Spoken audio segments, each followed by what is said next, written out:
"Claire, you're becoming an embarrassment," my husband Eric said, not looking up from his laptop as I walked into our kitchen in Denver, Colorado. The words hit me like a physical blow, especially after the day I'd had at Sundale Financial, where I worked as a senior investment advisor. I had just closed a major client deal worth over $2 million, but instead of celebrating, I was walking into another evening of criticism. My name is Claire Beasley, and I'm 45 years old. For the past 18 years, I'd been married to Eric, a corporate attorney who worked at one of Denver's most prestigious law firms. We lived in a beautiful house in Cherry Creek, the kind of life that looked perfect from the outside. But lately, everything felt like it was crumbling beneath my feet. The past year had been the hardest of my life. My father passed away in March after a long battle with cancer, and I'd been struggling to cope with the grief while maintaining my demanding career. The wine I'd been having with dinner had gradually become a way to numb the pain, and Eric had noticed. What started as concern had morphed into something much crueler. "I had a great day at work today," I said quietly, trying to shift the conversation. "The Morrison account finally. Nobody cares about your little victories when you can barely function as a wife," Eric interrupted, his voice dripping with disdain. "Look at this kitchen. Look at yourself." I glanced around the kitchen, which was admittedly messy from the morning rush, then down at my work clothes that were wrinkled from a long day. His words stung, because there was just enough truth in them to make me doubt myself. I had been drinking more, and I had been struggling to keep up with everything. "Eric, I'm trying my best here. This year has been... Trying your best?" He laughed, a sound that made my skin crawl. "Your best is pathetic, Claire. You're becoming unstable, and frankly, I'm tired of covering for you." Something cold settled in my stomach at his choice of words. Unstable seemed like such a calculated term, not something someone would say in the heat of an argument. But before I could process that feeling fully, Eric's phone rang. "I need to take this," he said, walking toward his home office. "Try not to embarrass yourself further tonight." As he disappeared down the hallway, I stood alone in the kitchen, feeling smaller than I had in years. The silence of the house pressed against me, and I found myself reaching for the wine bottle on the counter. But something made me stop. Maybe it was the way Eric had said unstable, or maybe it was just exhaustion. But I put the bottle back and poured myself a glass of water instead. Little did I know that this simple decision would change everything. The next morning, I woke up with a clearer head than I'd had in months. Eric had already left for work, which wasn't unusual, but I noticed he'd left his coffee mug on the nightstand instead of taking it to the kitchen. As I reached to grab it, something small and black caught my eye tucked behind the lamp base. My heart stopped. It was a voice recorder. I stared at the tiny device for what felt like hours, but was probably only seconds. Why would Eric be recording me in our bedroom? My hands shook as I carefully examined it without moving it from its position. The red light indicated it was actively recording. Suddenly, every conversation we'd had recently took on a different meaning. Every time he'd goaded me into arguments, every time he'd accused me of being too emotional or irrational, every time he'd pushed me toward that wine bottle. It wasn't concern for my well-being. It was evidence gathering. I left the recorder exactly where it was and went downstairs to make breakfast, my mind racing. If Eric was secretly recording me, there had to be a reason. The word unstable from the night before echoed in my head. Was he building a case against me? Over breakfast, I forced myself to think logically. I'd been a successful financial advisor for over 15 years. I knew how to analyze situations, gather data, and make strategic decisions. If Eric was playing a game, I needed to understand the rules before I could figure out how to win. That evening, Eric came home with flowers, something he hadn't done in months. "I'm sorry about last night," he said, presenting them with a smile that didn't reach his eyes. I know you're going through a rough time with your father's passing. Maybe we should talk to someone about getting you some help." "Help?" I asked, arranging the flowers in a vase. "Just someone to talk to. About the drinking, about your emotional state. I'm worried about you, Claire." There it was again. Language that seemed designed to establish a narrative. I smiled and nodded. "Maybe you're right. Let me think about it." That night, as Eric worked late in his office, I heard him on a phone call. The walls in our house weren't particularly thick, and his voice carried more than he probably realized. "She's getting worse," I heard him say. Yesterday she could barely hold a conversation without slurring her words. I crept closer to the office door, my heart pounding. "I know, baby, but we have to be patient. The recordings are building a solid case. By the time I file, she won't be able to claim anything." The word baby hit me like a slap. Eric was talking to another woman, about me, about recordings, about filing something. I backed away from the door slowly, pieces of a horrible puzzle clicking into place. My husband wasn't just recording me. He was orchestrating my downfall. The realization that my husband was actively working to destroy me should have sent me into a spiral. Instead, it lit a fire inside me that I hadn't felt in months. For the first time since my father's death, I had clarity of purpose. Eric thought he was dealing with a broken woman who would crumble under pressure. He was about to learn just how wrong he was. The next morning, I called in sick to work, something I rarely did, and spent the day researching. I learned about hidden cameras, voice-activated recording devices, and digital surveillance equipment. If Eric wanted to play the evidence game, I'd show him how it was really done. My first stop was the electronics store in downtown Denver, where I purchased a small security camera system and several discrete recording devices. The sales clerk, a young man who looked like he knew his way around surveillance equipment, gave me a crash course in placement and retrieval. "You want these where there's natural conversation, but not obvious snooping," he explained. "Kitchen islands, coffee tables, anywhere people naturally gather and talk." By the time Eric came home that evening, I had transformed our house into a surveillance network. Hidden cameras in the living room and kitchen, voice recorders in his office and car, and backup devices in locations he'd never think to check. If he was recording me, I was going to record everything. Over the next week, I maintained the appearance of the grieving, struggling wife Eric expected to see.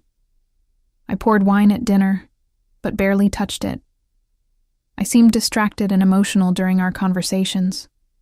I played the part he needed me to play, while my devices captured every moment of his performance. The breakthrough came on a Thursday evening. Eric thought I was upstairs taking a bath, but I was actually in our bedroom, listening through the baby monitor I'd repurposed to hear what was happening in his office. His mistress, I'd learned her name was Victoria, and she worked at his law firm, had come over for what Eric thought was a private meeting. "This worthless drunk won't get a penny," Eric laughed, and I could hear Victoria giggling in response. "She's too weak to fight back. By the time I'm done with her, she'll be lucky if she can afford a studio apartment." "Are you sure the recordings will hold up in court?" Victoria asked. "Please." I've got hours of her slurring her words, crying, acting completely unstable. No judge is going to award alimony to an alcoholic who can't take care of herself. What about her job? She makes good money. Not for long. I've already reached out to some contacts at her firm. A few anonymous tips about her drinking problem, and they'll start questioning her judgment with client accounts. She'll be fired within a month. I listened to them plan my complete destruction with the detached fascination of someone watching a nature documentary about predators. They had no idea they were being recorded. No idea that every word of their conspiracy was being captured in crystal clear audio. That night, I knew exactly what I had to do. The next morning, I made a decision that would change everything. Instead of continuing to gather evidence in secret, I decided to accelerate Eric's timeline. If he wanted me to appear unstable, I'd give him exactly what he was looking for. but on my terms. I started by calling Sundale Financial and speaking with my supervisor, Helena Reynolds. "Helena, I need to take some personal time," I said, making sure to sound slightly shaky. "I'm dealing with some family issues related to my father's estate, and I think I need a few weeks to get my head straight." Helena, who had been my mentor for years, was immediately concerned. "Claire, is everything okay? You've seemed stressed lately." "I'm fine," I said, letting a slight tremor creep into my voice. "I just need some time to figure things out. Eric thinks it might be good for me too." "Of course. Take all the time you need. Your job will be here when you're ready." Perfect. Now Eric would think his plan to isolate me professionally was working, but I'd actually protected myself by proactively taking leave rather than being fired. That evening, I staged the performance of my life. As Eric walked through the door, I was in the kitchen with a glass of wine in my hand, though it was actually grape juice mixed with water. I'd spilled some on my shirt and messed up my hair slightly. "Claire, what happened here?" Eric asked, and I could hear the barely contained excitement in his voice. "I had a bad day," I said, making sure to sound slightly slurred. "Helena thinks I need time off work. Maybe she's right. Maybe everyone's right about me." Eric moved closer, and I could practically see him calculating how this would play in divorce court. "Honey, I think you should sit down. You seem upset." "I called my sister today," I continued improvising.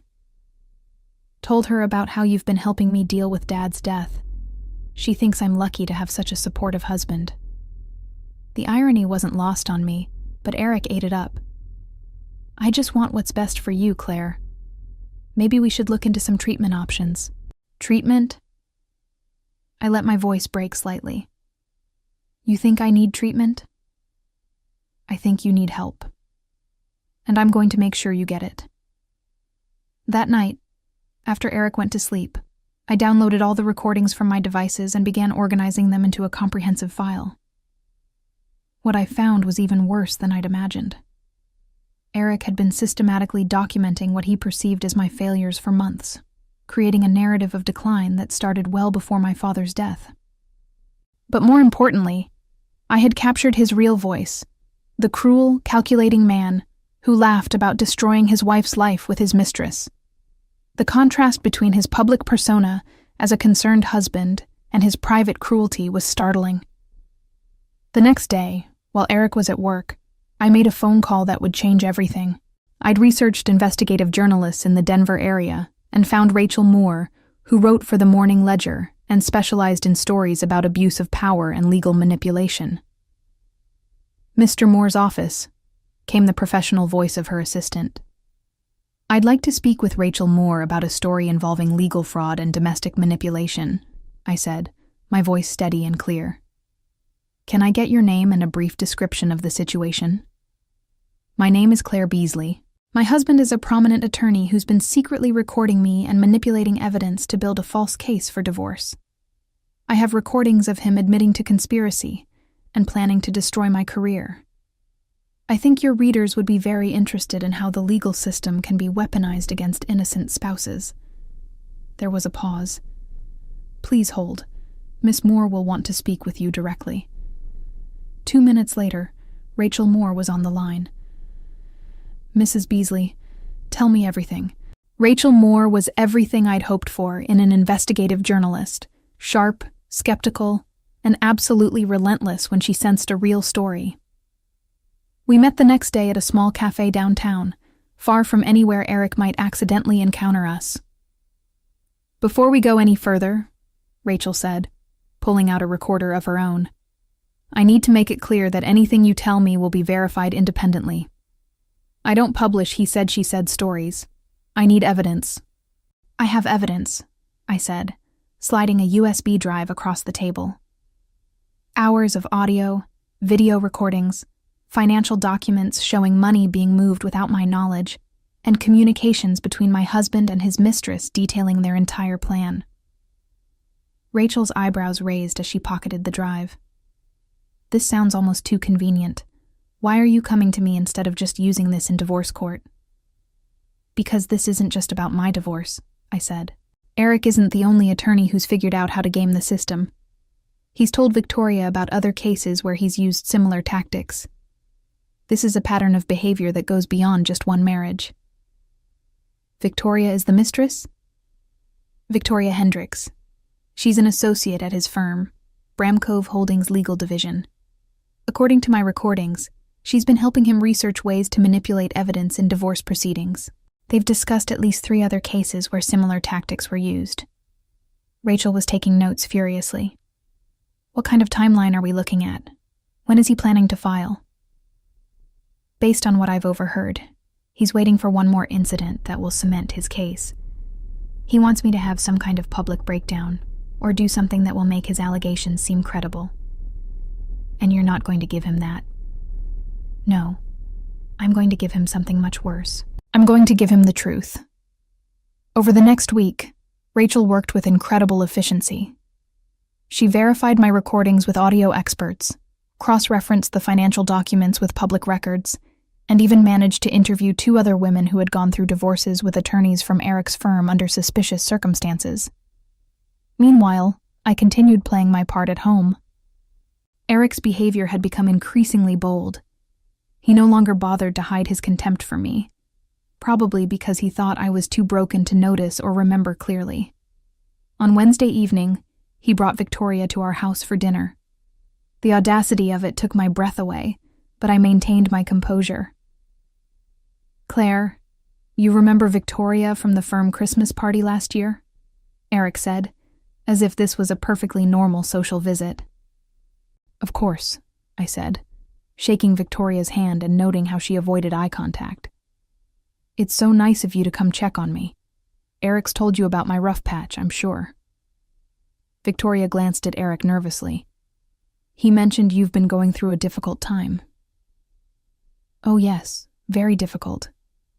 Sometimes I feel like my whole world is falling apart, and I don't even know why." I let my voice carry just the right amount of fragility. It's like someone is systematically destroying everything I care about, and I'm too stupid to understand how. The irony was delicious. Victoria actually squirmed in her chair. During dinner, they became increasingly relaxed, probably assuming I was too damaged to pick up on their subtle communications and inside jokes. What they didn't know was that every word was being recorded by 3 different devices I had strategically placed throughout the dining room. "You know what?" Eric said as Victoria was leaving. "I think Claire's finally starting to understand that she needs help. Sometimes people have to hit rock bottom before they can accept reality." "That's so true," Victoria agreed. "Sometimes the kindest thing you can do is stop enabling someone's destructive behavior." After she left, Eric turned to me with what I'm sure he thought was a compassionate expression. "Claire, I think it's time we had a serious conversation about getting you some professional help." "You're probably right," I said. "Maybe it's time I face the truth about my situation." I wasn't lying. It was definitely time for the truth. Rachel called me Friday morning with news that made my heart race. "We're ready to publish Sunday. The editors have reviewed everything, our legal team has cleared it, and we've got enough corroboration to make this bulletproof. Are you prepared for what comes next?" "What do you mean?" I asked, though I had a pretty good idea. "Once this story breaks, your life is going to change dramatically. Eric will know you've been investigating him. His firm will likely face scrutiny, and you'll be in the middle of a very public scandal. Are you ready for that level of attention?" I thought about the woman I'd been a month ago, grieving, isolated, questioning my own sanity as my husband systematically tore down my self-worth. Then I thought about the woman I was now, clear-headed, strategic, and absolutely done with being anyone's victim. "I'm ready," I said. "But I want to be prepared. What's the headline going to be? Local attorney caught on recording planning to frame wife as alcoholic in divorce scheme." We've got sidebar stories about the other cases and an editorial about legal ethics reform. This is going to be front page, above the fold. That weekend was surreal. Eric was in an unusually good mood, probably because he thought his plan was nearing completion. He even suggested we go out to dinner Saturday night, something we hadn't done in months. "You seem like you're feeling better," he said over dinner at an expensive restaurant downtown. "More like your old self." "I think I'm finally accepting reality," I said, which was probably the most honest thing I'd said to him in weeks. That's all anyone can ask for. Sometimes the people who love us see things we can't see about ourselves. The sincerity in his voice was almost impressive. If I hadn't heard the recordings of him laughing about destroying me, I might have actually believed he cared. Sunday morning arrived with unusual quiet. Eric was sleeping in, which was rare for him, and I was up early making coffee when my phone buzzed with a text from Rachel. "It's live. Check the Morning Ledger website." I opened my laptop and there it was. My story splashed across the front page of Denver's most widely read newspaper. The headline was even more damning than Rachel had described. "Prominent attorney secretly recorded wife. Planned false alcoholism claims in divorce conspiracy." The article was devastating. Rachel had woven together the audio recordings, financial evidence, and expert commentary into a narrative that painted Eric not as a concerned husband, but as a manipulative predator who had weaponized the legal system against his own wife. The recordings of him laughing with Victoria about my supposed weakness were particularly damning. But what really made my heart sing was the sidebar story about the other women. Rachel had found not just 2, but 4 other cases where Eric's firm had used similar tactics. The paper was calling for an investigation into the entire practice. I heard Eric's alarm go off upstairs and quickly closed the laptop. Within minutes, his phone started ringing. "What the hell?" I heard him shouting from the bedroom. "How did they get this? Who gave them these recordings?" His footsteps thundered down the stairs as I calmly sipped my coffee. Eric appeared in the kitchen, still in his pajamas, holding his phone with a look of absolute panic. "Claire," he said, his voice carefully controlled. "We need to talk." "Good morning to you too, honey," I said pleasantly.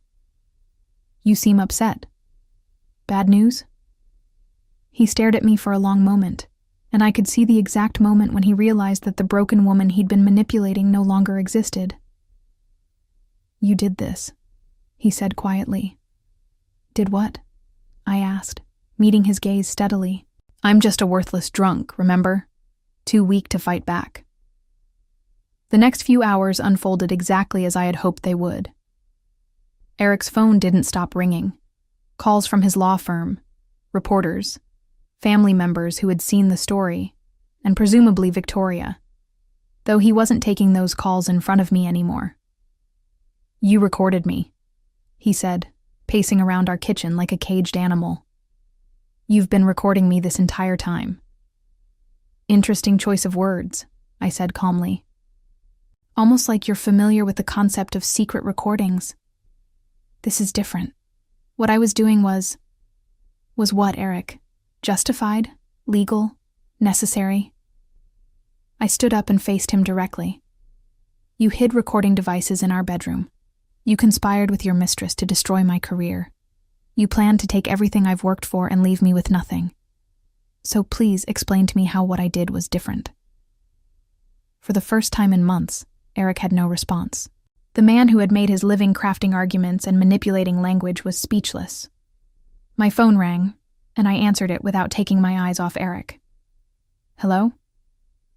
"Mrs. Beasley, this is Jennifer Walsh from Channel 7 News. We'd like to interview you about the Morning Ledger story. Would you be available today?" "I'd be happy to tell my story," I said loudly enough for Eric to hear. "Let me check my schedule and get back to you." As I hung up, Eric's face had gone completely white. "Claire, think about what you're doing. If this goes any further, it's going to destroy both of us." "You already destroyed us, Eric. I'm just making sure the truth comes out." His phone buzzed with a text, and I watched his face crumble as he read it. "My firm is placing me on administrative leave pending an investigation," he said quietly. "That's unfortunate," I replied. "I suppose they don't appreciate attorneys who commit fraud and conspiracy." Who would have thought? You don't understand what you've done. My career. Your career built on lies and manipulation? Yes. I think I understand perfectly. By Tuesday, the story had taken on a life of its own. The Colorado Bar Association announced they were opening an ethics investigation. 2 other women had come forward with similar stories about Eric's firm. Victoria had been placed on leave as well, and according to Rachel, she was already looking for a new job outside of Denver. I, meanwhile, had become something of a folk hero. My inbox was flooded with messages from women who had gone through similar experiences, divorce attorneys offering to represent me, and reporters wanting to interview me about domestic manipulation and legal abuse. The irony wasn't lost on me that Eric's plan to isolate and destroy me had instead connected me with a community of people who understood exactly what I had been through. Wednesday afternoon, Eric came home to find me packing boxes in his office. "What are you doing?" he asked. "Packing your things. I filed for divorce this morning, and my attorney advised me to document all marital assets before you try to hide them." I held up a financial statement. "Speaking of which, I found the account where you've been transferring our joint savings. Very thorough of you to leave such a clear paper trail. Claire, we can work this out. We don't need lawyers. Actually, we do. See, unlike you, I'm going to do this the legal way. No secret recordings, no manipulation, no conspiracy. Just facts and evidence presented in open court." Eric sank into a chair, looking more defeated than I'd ever seen him. "What do you want?" "I want what I've always wanted, Eric. I want respect. I want honesty. And I want justice." I closed the box I was packing and looked at him directly. "The difference is, now I'm going to get all 3. The man who had once called me too weak to fight back was finally learning just how strong I really was. 6 months later, as I sat in my new apartment overlooking downtown Denver, I reflected on the journey that had brought me here. The divorce had been finalized in my favor, Eric's legal career was effectively over, and I had returned to work at Sundale Financial with a promotion and the respect of my colleagues. My revenge hadn't been about destruction. It had been about truth, and truth had set me free in ways I never could have imagined.